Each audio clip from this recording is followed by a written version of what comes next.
বহুতো ষ্টুডেণ্টৰ কমেণ্ট আহিছে যে ছ'চিয়েলৰ বাবে ভয় লাগি আছে, চিলেবাছটো কমপ্লিট হোৱা নাই আৰু ছ'চিয়েলখনে চবতছে হাৰ্ড ছাবজেক্ট হয়। বহুতে কমেণ্টো সুধি আছে যে ছ'চিয়েল টান আহিব নেকি, কাৰণ ছ'চিয়েলখন যোৱা বছৰ বহুত টান আহিছিল। তোমালোকে জানাই, যদি খবৰ ৰাখিছিলা যোৱা বছৰ মেট্ৰিক পৰীক্ষাৰ, চব ষ্টুডেণ্টে পেপাৰখন টানেই পাইছিলে। তো তোমালোকে চোৱা, চেবাৰ পৰা কি কোৱা হৈছে, কৈছিল যে unit test, half yearly, pre final যেনেকুৱা পেটাৰ্ণ আহিছিল তেনেকুৱা আহিব। কিন্তু লগতে আৰু এটা কথা কৈছে যে যোৱা বছৰৰ দৰে পেটাৰ্ণ হ'ব। আৰু তোমালোকে জানা যে যোৱা বছৰৰ কুৱেশ্যন পেটাৰ্ণটো চেঞ্জ হৈছিলে। তো যোৱাবাৰৰ দৰে ছেইম হ'ব বুলি ক'লে। অসমীয়াটো একো চেঞ্জ নাছিলে বাবে তোমালোকে অসমীয়াটো ইজিয়ে পাইছা, কিন্তু এতিয়া নেক্সট ছ'চিয়েল আহি আছে আৰু বৰ্ডে বিভিন্ন ধৰণৰ চেঞ্জেছ কৰিছে ছ'চিয়েল চায়েন্সৰ পেটাৰ্ণটোত। তো তোমালোকে কি কৰিব লাগিব, গোটেইখিনি কথা ডিছকাছ কৰিম। তো ভয় নাখাবা, একদম ইজি চলিউশ্যন এটা দিবলৈ গৈ আছোঁ। তোমালোকে এইখিনি কথা ফ'ল' কৰিবা এক্সাম হলত। এইটো লাষ্ট এডভাইচ হয় মোৰ তোমালোকৰ বাবে ছ'চিয়েল চায়েন্স এক্সামৰ কাৰণে। তো চোৱা, তোমালোকক পেপাৰ 8:55 AM মানত দি দিব। তোমালোকে 5 মিনিট আগতে পেপাৰখন পাবা, তেতিয়া কি কৰিবা, অবজাৰ্ভ কৰিবা। কিন্তু এনেকুৱাও নকৰিবা যে গোটেই পেপাৰখন বোলে এফালৰ পৰা পঢ়ি আছা। যোৱা বছৰ পেপাৰখন বহুত দীঘলীয়া আছিলে আৰু ষ্টুডেণ্টে কৈছিলে যে কিতাপতকৈ কম নাছিলে। বহুতেতো আকৌ পেপাৰখন পঢ়োঁতেই সিহঁতৰ 20-25 মিনিটমান গুচি গ'লগৈ। তো তোমালোকে পেপাৰখন যেতিয়া পাবা, প্ৰথম সময়খিনি তোমালোকে এনচাৰ উলিয়াব চেষ্টা কৰিবা। যেতিয়াই 9টা বাজিব, 9টা বজাৰ পিছত আৰু ৰৈ নাথাকিবা, ডাইৰেক্ট লিখাত লাগি যাবা। আৰু পেপাৰখন পায়ে পেনিক কৰি নাযাবা, ভয় খাই নাযাবা যে জাকি আহিছে একো দেখোন পঢ়া অহা নাই। তো দুটা চান্স আছে, এটা হৈছে পেপাৰখন ইজি হ'ব পাৰে, এটা হৈছে হাৰ্ড। ইজি হ'লেতো ভালেই, ইজি হোৱা চান্স কিন্তু অকণমান কম আছে। অলপ চান্স বেছি আছে যে পেপাৰখন অকণমান টান কৰি দিব পাৰে। মানে টান নহয়, একজেক্টলি হাৰ্ড বুলি ক'লেও ভুল হ'ব, কনচেপচুৱেল হ'ব। মানে কিতাপৰ বস্তুখিনিয়ে থাকিব, কিতাপখন যদি ভালকৈ পঢ়িছা তেনেহ'লে কৰিব পাৰিবাই। তো তুমি যদি পেপাৰখন হাৰ্ড পোৱা, তেতিয়াও কিন্তু পেনিক হৈ নাযাবা। তুমি বস্তুটো অকণমান ৰিকল কৰিব চেষ্টা কৰিবা যে এইটো কোনখিনি টপিকৰ পৰা আহিছে। সেই টপিকটো তুমি নিশ্চয় শুনিছাই চাগে, তেনেকুৱা নিচিনা টপিকৰ পৰা আহিব। আৰু তোমালোকে লিখোঁতে একদম কুল হৈ লিখিবা, বেছি ষ্ট্ৰেছ নল'বা। তোমালোকে জাষ্ট কোন কিতাপৰ কোনখিনি পাৰ্টৰ পৰা সেই কুৱেশ্যনটো আহিছে সেইটো আইডেণ্টিফাই কৰিব চেষ্টা কৰিবা। তাৰপিছত তোমালোকে লিখা আৰম্ভ কৰিবা। তো লিখোঁতে তোমালোকে ধুনীয়াকৈ লিখি যাবা আৰু লিখোঁতে কেইটামান পইণ্ট মনত ৰাখিবা।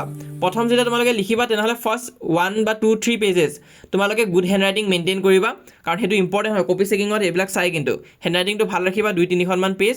তাৰপিছত স্পেলিং ভুল আদি এইবিলাক নকৰিবা প্ৰথম 2-3খনমান পেজত।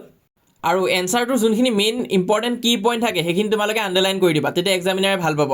আৰু এটা মিষ্টেক বহুতে কৰে, যেতিয়া তোমালোকে ডেছক্ৰিপটিভ পাৰ্ট লিখিবা, তাত তোমালোকে পেৰেগ্ৰাফত নহয় পইণ্ট ৱাইজ বস্তুখিনি লিখিব চেষ্টা কৰিবা, নম্বৰ কাটিব নোৱাৰিব। আৰু নেক্সট কথা, লিখোঁতে তোমালোকে বহুত এনেকুৱা কুৱেশ্যন পাবা য'ত তোমালোকৰ বোলে টাইম বহুত বেছি লাগি আছে। তো যদি টাইম বহুত বেছি লাগি আছে, তেনে ক্ষেত্ৰত তোমালোকে তেনেকুৱা কুৱেশ্যনবিলাক জাষ্ট স্কিপ কৰি দিবা, পিছত কৰিবৰ কাৰণে ৰাখিবা। সেইবোৰ টাইম গোটেই গুচি যাব নহ'লে। আৰু এটা কথা চোৱা, তোমালোকৰ কুৱেশ্যন 3টা টাইপৰ থাকিব। এটা হৈছে তোমালোকে যোনখিনি কুৱেশ্যন জানা, সেইখিনি কুৱেশ্যন সোনকালে এটেম্প কৰি ল'বা। প্ৰথম তোমালোকে জানা কুৱেশ্যনখিনি কৰিবা, তাৰপিছত নেক্সট কিছুমান এনেকুৱা কুৱেশ্যন থাকিব যোনখিনি তোমালোকে অলপ জানা, অলপ বুজি পাইছা যে এইটো অমুকটো চেপ্টাৰৰ পৰা আহিছে, অকণমান আইডিয়া আছে তোমালোকৰ, আৰু কিন্তু বুজি পোৱা নাই যে একজেক্টলি কি সুধিছে। সেইটোৱে মেইন প্ৰব্লেম হৈছে। মানে অকণমান এক্সাম্পল, উদাহৰণ আদি দি কুৱেশ্যনটো সোধাৰ চেষ্টা কৰে। তো তোমালোকে প্ৰথম বুজিব চেষ্টা কৰিবা যে এইটো কি সুধিছে কি কুৱেশ্যনটোত, আৰু তাৰপিছত বনাই লিখিব চেষ্টা কৰিবা অলপ। আৰু লাষ্টত আছে যোনখিনি কুৱেশ্যন একদমেই তোমালোকে নাজানা, সেইবিলাক লাষ্টৰ কাৰণে থবা, কিন্তু কৰিব চেষ্টা কৰিবা লাষ্টত। টপিকবিলাকৰ পৰা আহিব, যেনেকুৱাকৈ তোমালোকৰ non cooperation movement, civil disobedience movement, quit India movement, তো এইবিলাক যি আছিলে তাৰ ৰিলেটেড ধৰি লওক কিবা এটা কুৱেশ্যন সুধি দিলে। এতিয়া একজেক্টলি কি সুধিছে সেইটো গম পোৱা নাই, কিন্তু টপিকটো গম পাইছা, তেনেহ'লে সেই টপিকটোৰ বিষয়ে লিখিবা, কিন্তু বহীখন ব্লেংক এৰি থৈ গুচি নাহিবা। চ' দুজন ষ্টুডেণ্ট আছিলে, এটা উদাহৰণ দি মই তোমালোক বুজাইছোঁ। ষ্টুডেণ্ট 1-এ কুৱেশ্যনত কিমান পাইছে, 50 মাৰ্কছে জানা কুৱেশ্যন পাইছে কুৱেশ্যন পেপাৰত। ষ্টুডেণ্ট 2-এ আকৌ 45টাহে অকল জানা কুৱেশ্যন পাইছে, বাকীখিনি নজনা কুৱেশ্যনে আছে। তো ষ্টুডেণ্ট 1-এ কি কৰিব, সেই 50টা লিখিয়ে গুচি আহিব। ষ্টুডেণ্ট 2-এ কি কৰিলে, সেই 45টাটো সি জানা কুৱেশ্যন কৰিলে, তাৰোপৰি সি বাকী 55 যোনখিনি নাজানা কুৱেশ্যন আছিল সেইখিনিও কিবা কিবি উল্টা পুল্টা লিখি থৈ গুচি আহিলে কিতাপত যি পঢ়িছিল। আৰু তাৰপিছত যেতিয়া ৰিজাল্ট দিলে, ষ্টুডেণ্ট 1-ৰটো মাৰ্কছ সিমানে থাকিব, নাবাঢ়ে, কিন্তু ষ্টুডেণ্ট 2-ৰ মাৰ্কছ 80 হৈ গ'ল। কিয় বাঢ়ি গ'লগৈ মাৰ্কছ? কাৰণ সি যিমান পাৰে লিখি গৈছে। আৰু তুমি যদি বেছিকৈ লিখি থৈ দিয়া, তেনেহ'লেতো ইয়াততো একো নীট পৰীক্ষা নহয় যে নম্বৰ কাটিব, তোমালোকে জাষ্ট লিখিব লাগিব।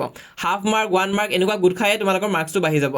তো পেপাৰখন চাই তোমালোকে ভয় খাই নাযাবা। মই যিমানখিনি সহায় পাৰোঁ কৰিছিলোঁৱে। তোমালোকক মই ডেট আদি দিলোঁ, তাৰপিছত তোমালোকক মেপখনো দিলোঁ। মেপৰ ভিডিঅ' মই যোৱা বছৰ দি থৈ দিছিলোঁ, লাগিলে লিংকটো আকৌ তোমালোকে চাই ল'ব পাৰিবা। আৰু তোমালোকক আনকি PDF মই দি দিছোঁ, যাতে ভিডিঅ' চাই টাইম ৱেষ্ট নহয়, তোমালোকে ডাইৰেক্ট এবাৰ ৰিভিজন দি দিব পাৰা। আৰু এক্সাম দি আহি এইটো বস্তু চায়ো লাভ নাই যে কোনটো চেনেলৰ পৰা কিমান কমন আহিছে কি, সেয়া কৈ একো লাভ নাই। কাৰণ চোৱা, বহুতো চেনেলে কি কৰিছে, 400 কুৱেশ্যন 500 কুৱেশ্যন দি আছে। সিহঁতে 4-5টামান ভিডিঅ' দি আছে লাইভ। তো তুমি যদি 400-500টামান কুৱেশ্যন কৰা, তেনেহ'লেতো কমন আহিবই। আৰু 150টাতকৈতো কম কুৱেশ্যন দিয়া কোনো চেনেলে পোৱা নাই। মই অকল 40টাহে দিলোঁ, কাৰণ মই জানো ইমান এগাল কুৱেশ্যন এদিনত মুখস্থ নহ'ব তোমালোকৰ। প্ৰি ফাইনেলত যোনখিনি আহিল সেইখিনিয়ে দেখাই দিলোঁ। এতিয়া কিন্তু টপিক এনচাৰ সহ দিছোঁ, যাতে তোমালোকে এটলিষ্ট আইডিয়াটো পাই যোৱা। আৰু এক্সাম দি আহি তোমালোকে যেতিয়া দেখিবা যে প্ৰতিটো চেনেলে কৈ আছে যে 80% আহিছে আমাৰ পৰা, 90% আহিছে আমাৰ পৰা, তেনে ক্ষেত্ৰত তোমালোকৰ কনফিডেঞ্চটো ল' হৈ যাব পাৰে। কিন্তু সেইটো চিন্তা নকৰিবা, কাৰণ 500-600 কুৱেশ্যন দিলে তাৰ পৰাতো তোমালোকৰ 5-6টামান কুৱেশ্যনটো আহিবই তো তাত একো ডাঙৰ কথা নহয় কিন্তু তোমালোকে নেক্সট ইংলিছৰ প্ৰিপেৰেশ্যনত লাগি যাবাগৈ ইংলিছৰ কাৰণে জাষ্ট কমন কুৱেশ্যন নহয় ওৱানছতে দিয়া হ'ব মানে গোটেইখিনি কৰাই দিয়া হ'ব চেপ্টাৰখিনি তোমালোকক ভালকৈ এক্সপ্লেনেশ্যন দিয়া হ'ব ৰাইটিং পাৰ্ট ক'ত কি কৰিব লাগিব তাৰপিছত গ্ৰামাৰ কেনেকুৱাকৈ ছল্ভ কৰিব লাগে সেই ফৰ্মেটখিনি শিকাই দিয়া হ'ব যাতে তোমালোকে মানে কৰিব পাৰা তো ছ'চিয়েলৰ কাৰণে তোমালোকে ভয় নাখাবা নিজৰ জাষ্ট বেষ্ট দিবা তো ইয়াত মই নকওঁ যে লাইক কৰিব লাগিব শ্বেয়াৰ কৰিব লাগিব জাষ্ট এটা কথা ক'ম যে কুৱেশ্যন এৰি থৈ নাহিবা ভালকৈ কৰি থৈ আহিবা এটেম্প